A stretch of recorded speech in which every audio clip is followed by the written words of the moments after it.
back to Leno and Letterman for a second. Go back to Leno and Letterman. So the night you make the decision, it's not your decision alone to make, but you're one of the people that thinks Leno should be there instead of Letterman. I advocated for Jay.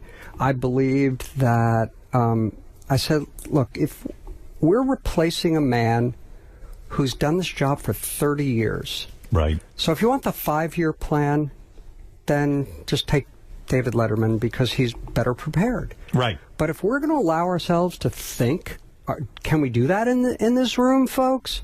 Can we think about not 5, but 10 and 15? Can we think long term? Because I believe Jay Leno will not sleep at night until he succeeds, until he's number one. I think that's the person we want as our partner. When those guys, and it makes sense to me in the sense that Ovitz was becoming unstrong and making the deal very, very difficult. So from a network's point of view, I bet you Letterman didn't even understand that. I suspect he didn't. And remember, the goal was, can you keep both of them? Right. But Les Moonves said to both Jay and Dave, hey, there's only one Tonight Show. Right. We'll take either one of you guys. Right. He sent them gifts, both of them, and said, guys, one of you is going to be here. And so ultimately, how did it work out? Well, Dave has made a great living, and Jon Stewart's made a great living, and the whole world, post Johny Carson doing the Tonight Show, the world changed. So do you guys hear a noise, like a banging or rubbing noise? What is that? Is that a mic? It's distracting the hell out of me. What is that? I did hear something. Yeah. I thought it was your microphone. No, you hear that? Yeah. What is that? You hear that? Yeah. What is that, Warren? You're a production guy. Do you hear it? I hear a little fuzz. Huh. But maybe that's me. All right, maybe I'm screwed up. All right. Anyway, so getting back to this, because I'm fascinated by the world of network television and all the decisions. The night that Jay Leno goes on TV, you guys don't hear that? I hear Why is that making me fucking crazy? Warren, help me here. I was trying to concentrate You're on always Warren. fucking crazy. Does anyone know what that is? No? The person who doesn't hear it is Scott, who could fix it. He doesn't know what to do. Trust me. Let me see. Let me turn off your mic for a second, Warren. I'm going to turn off all the mics and figure it out. Scott! Hello? Now I don't hear it. Here's Robin's mic. Let me hear you, Robin. Say something. Yeah, it's Robin's mic. What are you doing over there? What are you banging into? Something's hit. No, it's not her. It's not Robin. Okay. It's the guest. Oh, it's your guest mic. What are you hitting into, Warren? It's you. Where's my guest? Where's my mic? I don't know. You're doing It's something. on your headphones. It's on your headphone. Let me see. What is that noise? Huh, it's weird. Something's banging in. I'm not banging, Howard. All right, don't worry about it then. I won't screw up this interview by interrupting you. All right, so here's the night. The night is Jay Leno goes on against Letterman. It comes a time. Are you nervous inside because this has been mostly pushed by you that Jay Leno should take over the Tonight Show?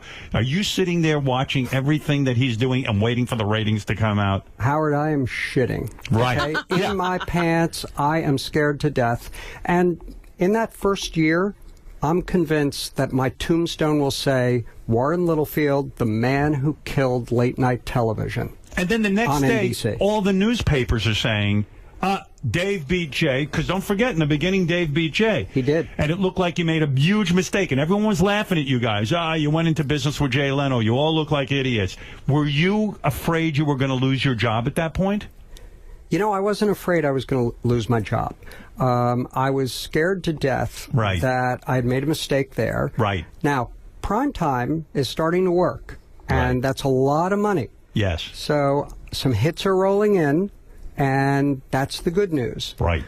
But in late night, I'm scared to death. And what we realized is the shadow of Johny Carson is immense. Did Johnny want Dave to be the... Johnny, first of all, we didn't ask Johnny what to do. Right, because that's silly. But of course we knew that his relationship with Dave was a very, very good one.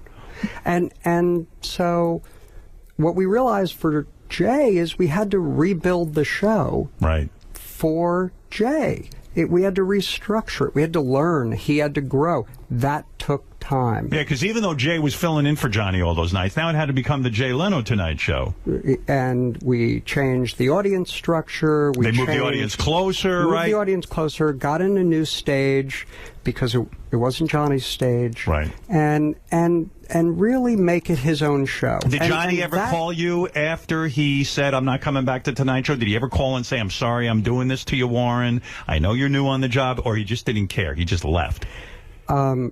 he gave America 30 years. Understood. And we're asking what he gave you. Did he give you a phone call? No, he didn't. He announced it at Carnegie Hall. Right. And that was it. That was it. It was over. Poor you.